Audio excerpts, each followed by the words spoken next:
Veliki pozdrav, prijatelji. Još jednom iz našeg duhovnog centra u Varkali, u Kerali, na jugu Indije. Stigao sam sinoć i nekako osjetio sam da podijelim s vama i ovo moje zadovoljstvo. I da nekako shvatimo do kraja i osvijestimo zašto ovo sve činimo. Čemu sve ove situacije, čemu svi ovi projekti, čemu sve ovo što dijelimo ovdje preko interneta. Pa evo, zapravo vratio sam se ovdje sa iznenađenjem.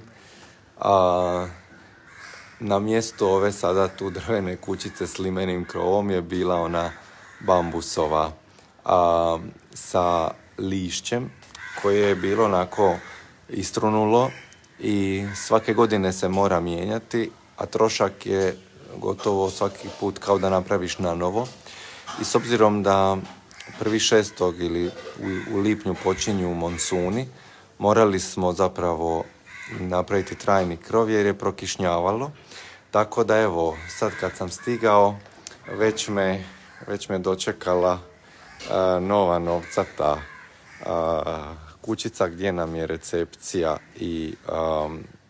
i mjesto gdje jedemo, gdje se okupljamo. Evo, momci ovdje još rade ovaj krov i sve je malo još u neredu, ali izgleda mi fantastično. Baš sam oduševljen s ovim biljkama koje su stavili i dalje naravno sve u zelenilu. Malo mi bode oči ovi plavi rubovi, ali što ćete, u Indiji mora sve biti u milijun boja, inače njima to ništa da ne odgovara. Jako su lijepo održavali ovaj vrt, ovo zelenilo koje smo stavili.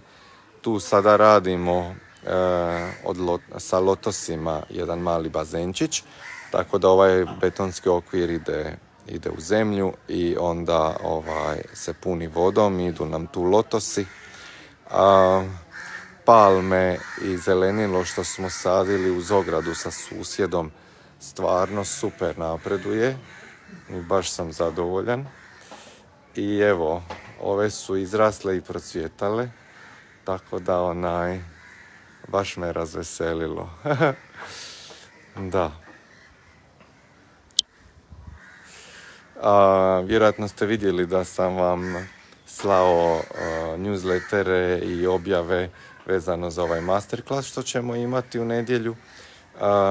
I evo, sama činjenica da sam tu u našem centru u Indiji i provešću ovdje mjesec dana. Ako neko se osjeća da želi doći, povući se, slobodno dođite. Suho je sve do 6. mjeseca, more je prekrasno, van je toplo, nekome možda prevruće, meni savršeno. A ovo mjesto je nekako pokazatelj svega toga što želimo i osvijestiti na tom masterclassu u nedjelju, koji iako ima temu zdravlja i dugovječnosti u smislu da živimo zdravo dok smo živi, ne da živimo dugo bolesni, to nije neki veliki uspjeh, to se može lako ostvariti, već da to vrijeme koje čovjek može provesti na ovoj zemlji, u ovom tijelu, uistinu bude kvalitetno i onda sama ta kvaliteta na kraju i produži da ima mogućnost živjeti, da želi živjeti. I promjena ta koja je u glavi, da je nešto moguće, je jako važna. Čini mi se da je glavna poruka moga života i onoga što radim uvijek ulazak u prostor u kojem su stvari moguće izvan onoga što smo zamišljali do tog trenutka ili izvan onoga što smo vjerovali da je moguće kao kolektiv. Stvar je što sam ja vjerovao da je moguće. I ja sebi ne stvaram tu limitaciju, ne stavljam si ograničenje o tome što je moguće, nego dopuštam si da bude moguće ono i što nisam sposoban zamisliti. Nekako njegujem u sebi taj prostor čuda i ne održavam misli, uvjerenja, rečenice, izjave ili bilo što bi na neki način ograničavalo sve mogućnost, ograničavalo božansku sposobnost da apsolutno sve bude materializirano, manifestirano. I recimo ovaj ovdje centar u Indiji je 100% oličenje toga kako je stvarno sve moguće. Dakle, gdje je se meni osvijestila misao i želja i ime ovoga mjesec dana prije nego se ovo manifestiralo, a manifestiralo se skoro gotovo. Dakle, nije krenulo od nađi zemlju pa sagradi kuću pa je uredi pa je otvori, nego doslovno je trebalo 7 dana da se to dovrši. Sve je bilo nekako spremno.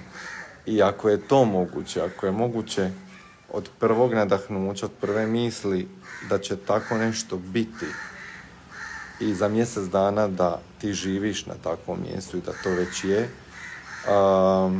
mislim da je važno da se svi zajedno opustimo u takvoj činjenici, da se opustimo svi zajedno u takvim mogućnostima i da prihvatimo da se isto to odnosi na naše tijelo, da se odnosi na naše zdravlje.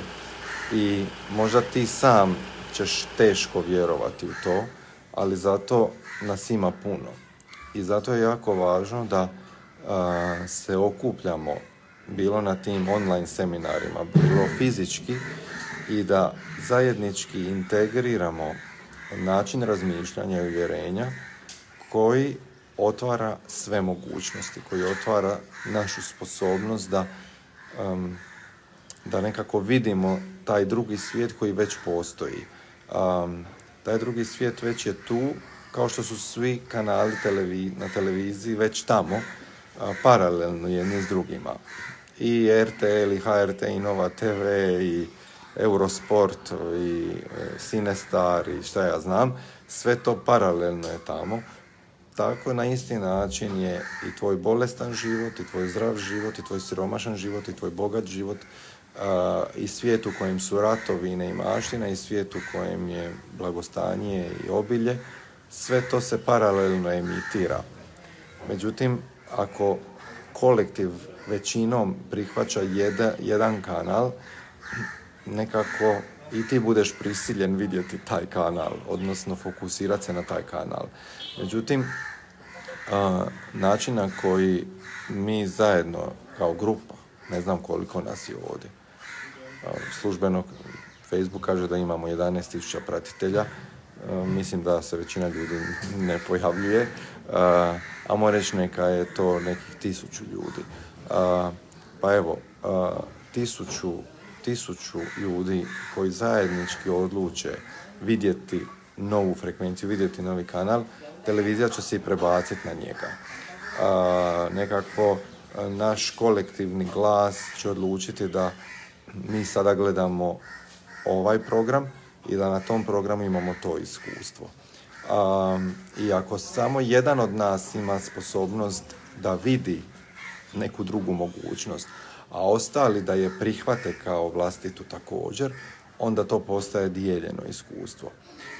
Tesla je imao priliku, sposobnost da vidi jedan svijet i činjenica da ga je on vidio je bila dovoljna da mi ostali, ajmo reći, na neki način prihvatimo tu mogućnost i živimo sada takav svijet.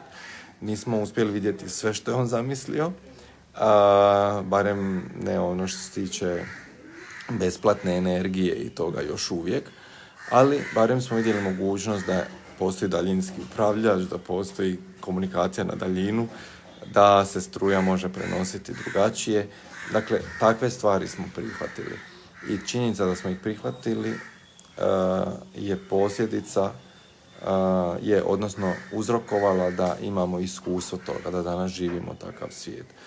Pa sad zamisli da kao kolektiv prihvatimo da je normalno da smo zdravi uvijek, da je normalno da smo dugovječni i mladoliki u nekom dugom periodu. Jel? I kada jedan od nas zna da je to moguće, a ostali usklade svoje misli s time, to postaje kolektivno iskustvo. I zato želim da se nalazimo u većem broju, bilo online, bilo uživo, kako bi to nešto što je iskustvo jednoga postala mogućnost svih zajedno. To što sam ja mogao povjerovati da je moguće da unutar mjesec dana od kad u meditaciji vidim nekakav prostor gdje zajedno možemo boraviti pola godine, koji se zove Bava Resort and Retreat Center, koji ima mjesto gdje je ogroman stol za blagovaonicu, imamo prostor za rad, imamo palme i tropsku plažu ispred kuće, i da se to u mjesec dana uistinu dogodi bez da sam ja napravio nikakav proaktivni korak prema tome, i to nisam podijelio s nikim. Dakle, nije bilo kolektivno uvjerenje, nije bila kolektivna misao, bila je samo moja, ali ja sam dovoljno otvoren njoj da se ona dogodi. Sad zamislite nekakvo veliko kolektivno uvjerenje gdje je normalno da postanemo bolesni i ostarimo i umremo u bolesti, gdje jedan od nas vidi da to ne mora biti tako i onda nas 1000 ili 5000 ili 10 000 isto to povjeruje, možete onda biti sigurni da će se i to moći ostvariti. Okay? I jako mi je nekako važno da vi osjetite da želite i druge uključiti. Ne da oni nužno sada, ne znam ni ja što, dolaze na sve naše seminare, već da kad imamo jedno takvo okupljanje preko interneta gdje niko ne mora nigdje ići, da ipak osjetite, aha, ovo je dovoljno važno, dovoljno volim i sebe i druge, da želim da i oni imaju to iskustvo, da i oni budu isprovocirani na jedno drugi način razmišljanja. Pa evo, vjerujem da ćemo se u nedjelju lijepo družiti. Vama je to u 7 navečer, meni je ovdje već 10:30, nadam se da ću biti funkcionalan. Ali evo, znam da je vrijeme tokom dana, kad bi meni pasalo, vama bilo usred nekih obiteljskih ručkova, izleta, obaveza, i najlakše je da je to navečer. Imate ovdje link u ovom videu, stavit ćemo ga u komentare i pridružite nam se. U nedjelju smo od 7 navečer do nekih 8:30 otprilike. Radit ćemo lijepe stvari, dobit ćete nešto korisno za sebe. To što je besplatno ne znači da je samo teorija u kojoj ništa ne dobivate, znate da uvijek dobijete. I idemo napraviti nešto na onoj prvoj razini promjene, a to je promjena da vjerujemo da je uopće nešto moguće. Vidimo se u nedjelju. Veliki pozdrav iz Kerale. Ćao.